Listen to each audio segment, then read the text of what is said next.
Howdy, Michael, a Mercedes guy, and guess what? I'm doing another heater motor, heater blower motor replacement, and apparently these are the only new motors out there.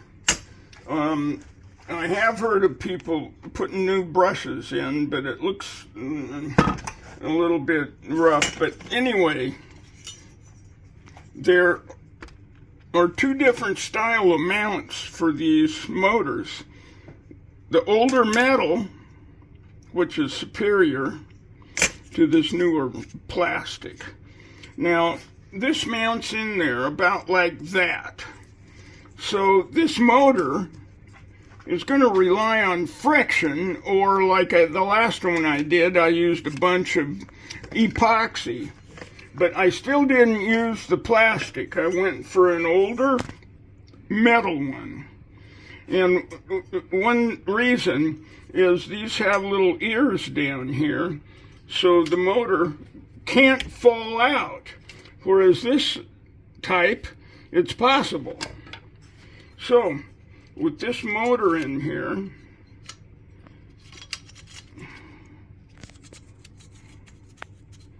it has to orient just one direction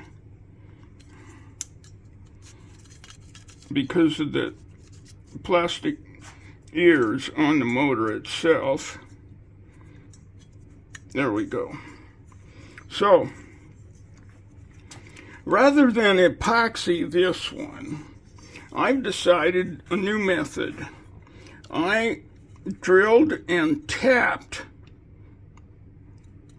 this metal housing. Now, mind you, it's pot metal or maybe aluminum, so you want to have all the threads you can in there. Then I rounded up a bunch of real short bolts, and with my drill press I drilled locking wire holes in all the heads. Plus I ground these to a point and then used my thread file and filed the very end of the threads just to clean that up. And then I used a smaller drill, went through the tapped holes to mark basically where the bolts are going to go.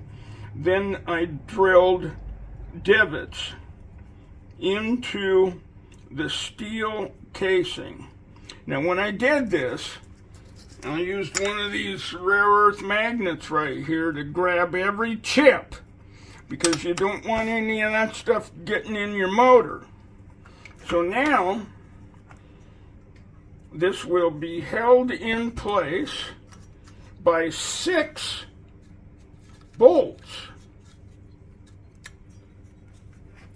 which, when assembled, okay, you're looking down this way here, once the blower is on, you can actually reach a wrench in there, and if you got to deal with anything, like take the motor out or tighten something, you can easily reach it with a wrench before you assemble it into the heater box.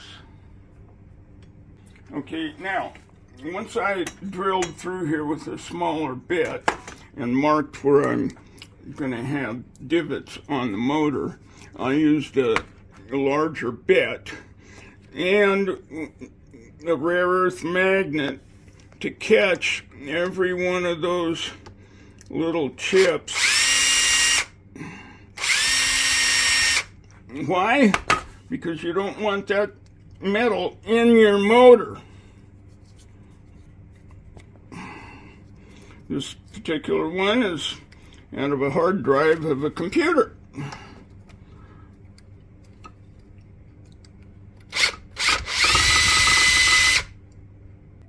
Okay, so for your tie wires, you want to put the wires in such a way that you're keeping the bolt tight So I've wrapped it so this wire here pulls that way, this wire here pulls this way. That way we've got those locked and it'll stay like that. Okay, we're ready to push our fan on. So I've got some sticks here. Notice how thin they are. And because I want to kind of support that frame, but not. Why? I want all the pressure to come down on the end of that shaft. And I'm using a 13/16 socket here. And a drill press, pushing just a little bit. And then we need to observe. We need to keep distance all the way around here. Now, of course, it needs to be closer.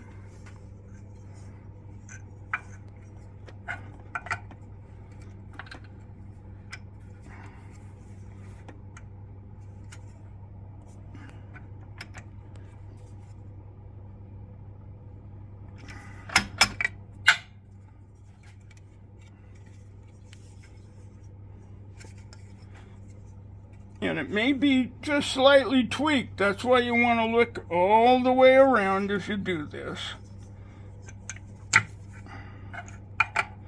Now, of course, you can use a regular press if you have one. I don't.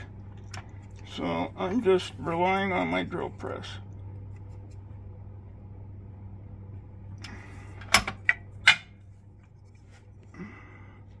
We're looking pretty good here. Okay, just for reference, here's an original one, and you can see how close that is. So, what have I got? Okay, it can go a little bit more, but the important thing is to allow some distance there because things get hot, expand, and you don't want to end up with that thing hitting the housing at some point in the future.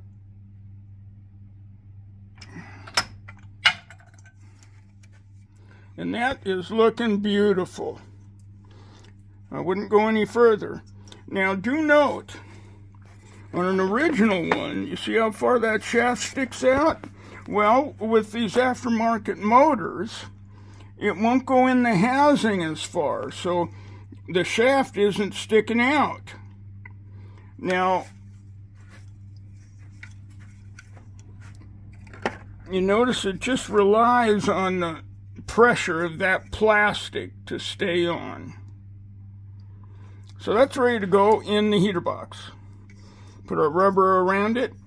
By the way, when you take the rubber off of yours, be very careful not to break it because they don't sell them anymore. Alrighty. Okay, so these little arms right here, you can put that in your vise and lock it. And we're going to do another test. Great. You can't do too many tests because you don't want to have to take this whole thing apart again. Okay, so note this. With our replacement motor, compared to original, these connections are much closer to the shaft. So, you need every fraction of an inch you can get out of this wiring. Otherwise, you've got to make it longer. So one trick is right here to bend it sharp.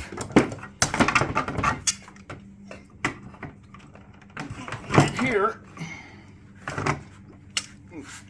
and force the wire past these resistors and pull it through the hole so that you get every inch you can get. Also, be because of the orientation, I can't show you now without taking this apart, but the motor is turned a certain way, and it's the only way it can go in there where the tabs are on the other side. So you have to cut a new slot for the wires. Now also, just to make it better, I'm going to wrap this with some tape just to insulate it a little further from shorting out on this metal housing.